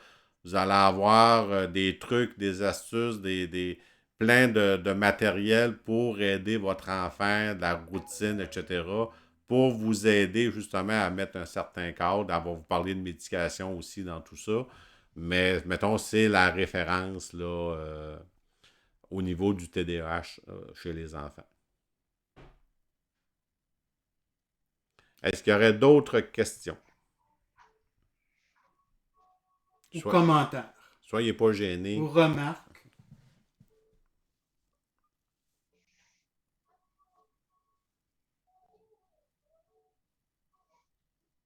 Oui, il y a une main levée. Peut-être que Oui, c'est toujours moi. Oui, c'est bon, parfait. C'est encore moi. Oui, s'il vous plaît. Par exemple, si l'enfant n'est pas encore diagnostiqué TDAH, et quelle est l'approche des parents avec cet enfant, à part le fait de travailler avec lui 20 minutes et faire des pauses? Est-ce qu'il y aurait une façon de faire, une manière de lui parler, comment s'adresser c'est à lui? exactement, c'est quelle tâche qui est difficile pour l'enfant, parce que on pourrait donner des généralités, mais là, concrètement, est-ce que vous avez quelque chose en tête? Ben oui, je vous ai dit, j'ai mon neveu, Oui. il ne se concentre pas et il a été diagnostiqué TDAH, OK. mais ses parents n'arrivent pas à faire avec lui quoi que ce soit. Donc, ils lui parlent gentiment, ils essaient de ramener des choses qui le distraient, enfin, qui lui font plaisir, mais ça ne marche pas. OK. Mais moi, vous vous souvenez tantôt, plus tôt, j'ai parlé de la raison d'être de l'hyperactivité. Hein? C'est comme si le corps a besoin de bouger, un peu comme le soldat qui fait la garde, là. Il a besoin de bouger pour rester vigilant, pour ne pas s'endormir, pour que, pas que son cerveau s'endorme. Mais je pense que la meilleure façon, souvent, le premier réflexe qu'on a comme parent quand on a un enfant qui a un trouble de l'attention, c'est arrête de bouger, reste assis, écoute. Oui. On a ce réflexe-là. Alors que c'est peut-être le contraire qu'on devrait faire. C'est que l'enfant, c'est pas parce qu'il ne veut pas, c'est parce qu'il ne peut pas. D'accord? Il y a une grosse distinction à faire ici. Donc, surtout en bas âge. En bas âge, il faut, comme parent, faire avec son hyperactivité. Pas essayer de lutter contre son hyperactivité. Parce que plus on va lutter, comme je disais tantôt, l'enfant qui a un trouble de l'attention, c'est un hypersensible. Donc, dès qu'il va sentir le ton monter, dès qu'il va sentir l'impatience de ses parents, ben, plus il va devenir fébrile, plus il va bouger, plus il va se désorganiser, puis moins il va faire ce qu'on lui demande. Donc, on doit vivre avec le fait qu'on a un enfant qui bouge et faire notre enseignement ou notre éducation en tenant compte de cet aspect-là. Si je lui raconte une histoire, je ne dois pas m'attendre que mon enfant soit assis à côté de moi dans le lit à écouter mon histoire. Il faut que mon histoire devienne vivante. Je dois bouger, je dois le faire bouger lorsque je lui raconte le conte de l'histoire. Parce que c'est ça la seule façon d'avoir son attention et son écoute. Tout doit prendre vie autour de lui. D'accord? Puis, Faut exagérer un peu dans la lecture, là, les paroles, les mimer, faire un peu comme un comédien, puis de prendre le rôle de qu'est-ce qu'on dit, puis de rendre ça beaucoup plus imagé. Parce que juste lire puis écouter pour l'enfant, ça, c'est pas possible, là. l'autre chose, je parlais tantôt d'hypersensibilité de l'enfant qui a un trouble de l'attention. C'est sûr que si j'ai le parent là, là, l'impatience monte, là, le ton de voix monte, ben, c'est sûr que mon enfant l'hyperactivité va monter, le ton de voix va monter, il va parler de plus en plus vite, il va parler de plus en plus fort, puis là, il va avoir une escalade. Le mieux à faire, c'est quand j'ai un enfant qui est comme ça, moi, je dois faire ça comme ça. Je dois parler doucement, lentement, calmement, pour être un peu le modèle, puis un peu par, comment je dirais, hein, on est toujours influencé par les interlocuteurs qui sont autour de nous. Si je suis avec quelqu'un qui parle vite et qui parle fort, je vais parler vite et je vais parler fort. Si je suis en Italie, puis je suis je suis avec des gens qui gesticulent et qui parlent fort et qui réagissent très fort, moi je vais me mettre à gesticuler puis à réagir très fort. Donc, avec l'enfant qui a un trouble de l'attention, si on veut réduire l'hyperactivité, puis faire en sorte qu'il parle moins vite, moins fort, ben, je dois, comme parent, être un modèle de quelqu'un qui ne parle pas vite, qui est toujours calme, qui ne parle pas très fort. Vous comprenez? C'est l'attitude à avoir comme parent. Et d'avoir un contact visuel, c'est ça qui est important. Quand on parle à l'enfant, si l'enfant ne nous regarde pas, il ne nous écoute pas. Si on a un contact visuel avec l'enfant, le message va être beaucoup mieux reçu. Puis moi, avec les enfants avec qui je travaillais, qui avaient des troubles du langage, justement, vous savez ce qui manque à l'enfant qui a un trouble de l'attention? C'est le langage intérieur. On a tous une petite voix qui nous dit non, Ne dis pas ça. Si tu dis ça, tu vas la faire pleurer. Si tu dis ça, tu vas la faire fâcher. Si tu touches à ça, maman ne sera pas contente. Si je fais ça, je pourrais avoir un accident. Mais vous savez, cette petite voix-là, l'enfant TDAH, là, il ne l'écoute même pas.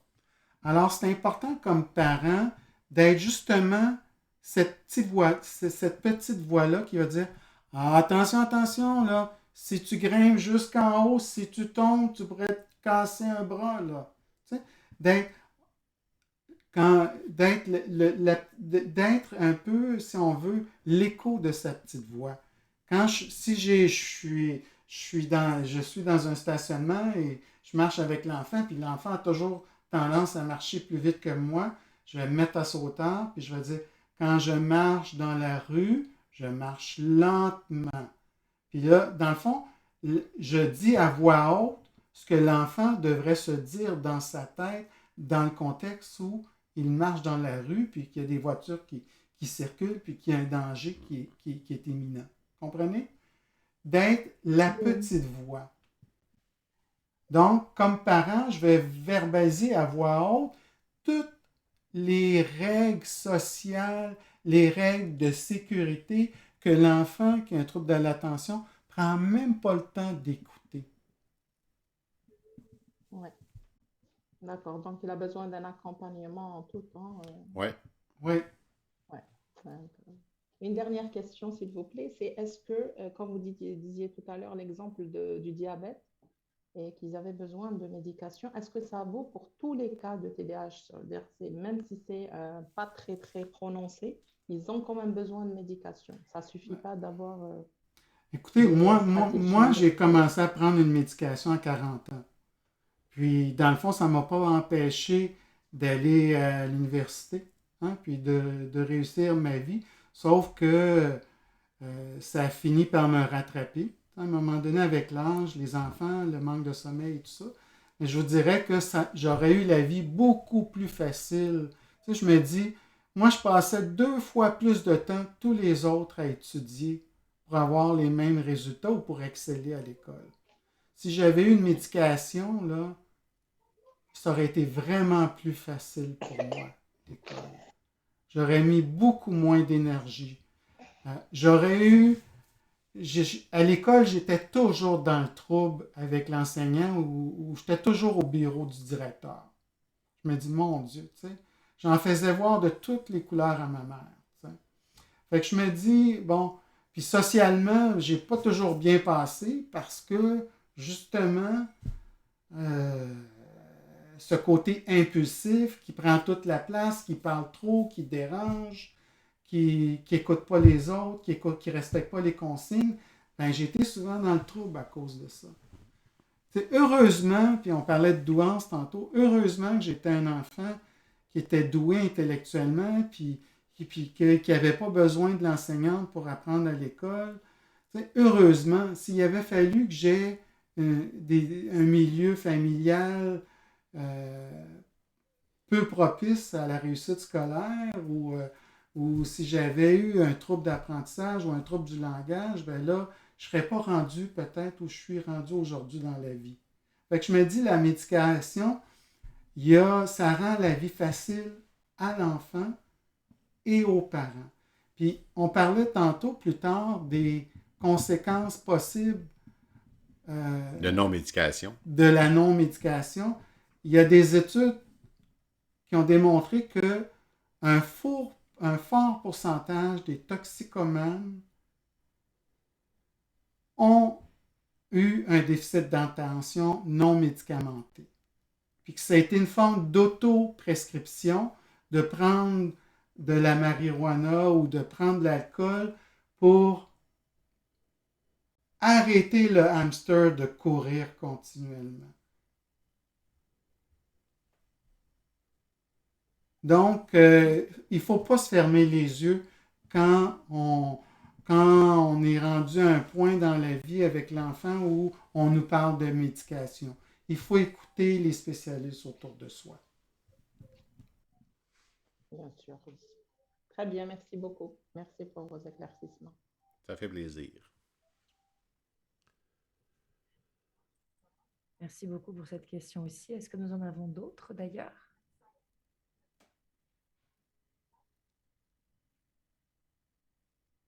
Nancy, est-ce que tu avais un point à ajouter concernant ce sujet?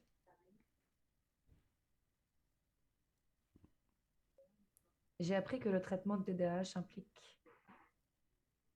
implique en différentes sphères. Mon enfant n'est pas bien motivé pour les apprentissages académiques cette année, suite à la première communication avec le professeur. Nous sommes en train de penser à essayer une nouvelle médication, mais il est pris en charge par la psychoéducatrice de l'école. Pensez-vous que la médication peut jouer sur sa motivation? Moi, je pense que ça va affecter son rendement scolaire, mais la motivation ne se traite pas par la médication. Merci de votre avis d'avance. De quelle manière est-il possible d'avoir accès à vos dispositifs? Merci. Ben, comme au début, on disait que la présentation va être disponible là, sur YouTube. Là, vous tapez dans la barre de recherche là, DICAM Media et vous allez voir toutes nos présentations là, qui vont être sur YouTube. Et pour la question par rapport à madame, ben, ça dépend du diagnostic si votre enfant en a un ou pas. Mais c'est sûr que tu sais, un enfant qui est plus ou moins attentif, puis tu sais, le scolaire, c'est pas la chose la plus stimulante pour un enfant. Et pour les garçons, on sait que des fois, l'école, c'est plus difficile parce que ça vient moins les rejoindre. Mais tout dépendant un peu des difficultés. Mais là, il faut creuser parfois un petit peu plus. Ça peut être une difficulté d'apprentissage et non pas un TDAH. Ou ça peut être les deux combinés ensemble, mais c'est toujours l'évaluation médicale ou psychologique qui va déterminer quelle orientation qu'on prend et quelles sont les difficultés. Ce qui est plate, c'est souvent le coût qui sont reliés à les évaluations. Je vous dirais qu'une évaluation avec un neuropsychologue, ça peut jouer entre 1000 et 1500 dollars. Et c'est pas donné à tout le monde. Mais quand on peut, ça permet d'avoir une meilleure orientation. Puis on sait un peu plus vers où se tourner puis quel service demander dans ce temps-là. Mais s'il est vu par la psychoéducatrice de l'école, elle va pouvoir déjà faire une première évaluation puis regarder c'est quoi les difficultés. Puis après ça, elle va pouvoir vous revenir puis voir un peu ça a été quoi ces diagnostics, si on peut dire ça comme ça. Mais qu'est-ce qu'elle remarque puis c'est quoi ses suggestions aussi. Quand on parle d'un problème de motivation, c'est la résultante de quelque chose, dans le sens que qu'est-ce qui a amené ce problème de motivation?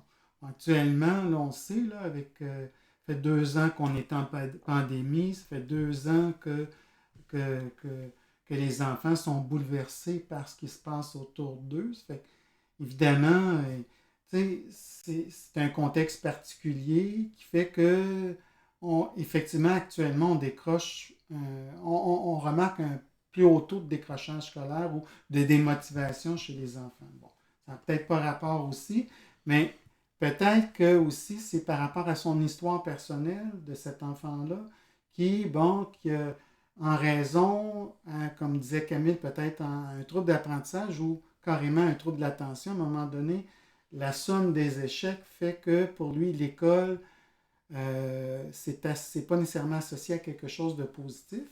Puis souvent, quand on a un trouble de l'attention, les échecs, ils ne sont pas seulement scolaires, mais c'est aussi des échecs d'ordre social, parce que c'est des enfants qui sont malhabiles socialement, qui sont, qui sont, qui sont comme stigmatisés par le groupe parce qu'ils dérangent, parce que c'est eux qui sont toujours à l'origine des disputes dans la cour de récré ou dans la classe.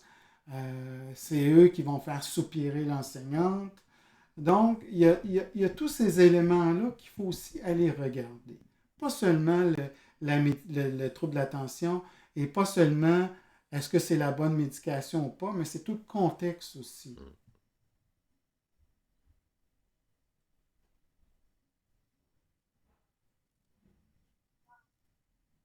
Il a été diagnostiqué TDA. TDA. Il a de la misère à se faire des amis et ça l'affecte. Il est en 6e année et a repris la 4e année suite à une mauvaise expérience avec un professeur. Okay. Plus d'informations. Ben, c'est ça. Puis, dans le fond, ce qui est important aussi comme parent, c'est savez, le problème de motivation, puis s'il y a de la difficulté à se faire des amis, ben je pense qu'il faut trouver, avec l'aide de votre psychoéducateur, parce que vous aviez dit qu'il y avait un suivi en psychoéducation, comment l'amener à avoir aussi des réussites sociales à l'école. Parce que l'école, oui, c'est les apprentissages, mais c'est aussi le lieu où je vais voir mes amis. C'est là où c'est ça qui va me permettre d'être invité à des anniversaires, à faire des activités à l'extérieur de l'école avec des copains de la rue ou des copines de la rue. Donc, il faut aller investir sur ce plan-là. Puis, dans le fond, on parlait d'équilibre de vie tantôt. Des fois, quand on a un enfant qui a des difficultés à l'école, qui a des troubles d'apprentissage associés à ses difficultés d'attention, il faut peut-être trouver d'autres contextes comme les loisirs, des activités de sport où il va pouvoir mettre en évidence ses forces comme enfant. Hein, parce qu'on parlait tantôt que l'enfant avec un trouble de l'attention va aussi être ingénieux, créatif, enthousiaste, plein d'énergie.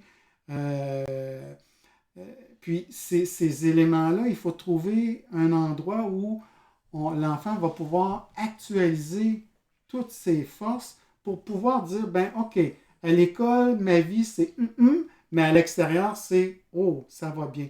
Fait que la moyenne reste bonne, puis ça me permet de passer à travers des moments difficiles à l'école. Donc, il faut trouver d'autres situations à l'extérieur de l'école où l'enfant va, comment je dirais, va vivre de beaux moments au niveau social et euh, au niveau social, oui, c'est ça. Parce que souvent, les enfants qui n'ont pas d'hyperactivité, mais qui ont seulement un trouble déficitaire de l'attention, ils vont passer souvent sous le radar parce qu'ils ne dérangent pas. Ils sont en classe, puis c'est pas eux autres qui vont déranger le professeur, c'est pas eux autres qui vont s'énerver, qui vont courir partout. Ça veut dire que c'est une autre façon de voir, puis de comprendre un peu le fonctionnement. Moi, quand j'étais à l'école, j'avais un jeune que il passait sous le radar, mais tu sais, il était beaucoup en apprentissage, puis le fait, il allait voir le professeur, il allait lui poser une question. Quand il arrivait à son pupitre, ben, il avait déjà oublié la réponse du professeur. Et quand il a réussi à avoir une médication, ben là, c'était un enfant qui participait, qui levait la main, ses notes ont monté, son estime de soi a monté, mais c'était avant ça un jeune que tu mettais dans le coin, puis il prenait la forme du coin, parce qu'il n'était pas dérangeant. Ça veut dire qu'il passait sous le radar. C'est pour ça que souvent, sans hyperactivité, ça emmène aussi d'autres problématiques. Puis souvent, ben, le diagnostic arrive plus tard parce qu'on ne le voit pas.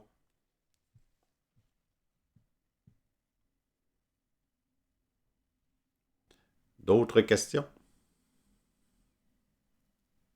Merci beaucoup Si jamais de la question par qui la avait suite vous posé la avez des question. questions, pardon, si jamais vous avez des questions qui vous viendraient par la suite, là, on vous laisse ici notre adresse courriel. Donc, des fois, c'est plus après une présentation qu'on arrive, puis qu'on se dit, ah, j'aurais dû poser telle question. Puis je sais qu'il y a des participants qui sont peut-être moins à l'aise avec le français, puis que c'est plus gênant de poser la question en direct, mais des fois par écrit, si vous le voulez, on demeure disponible.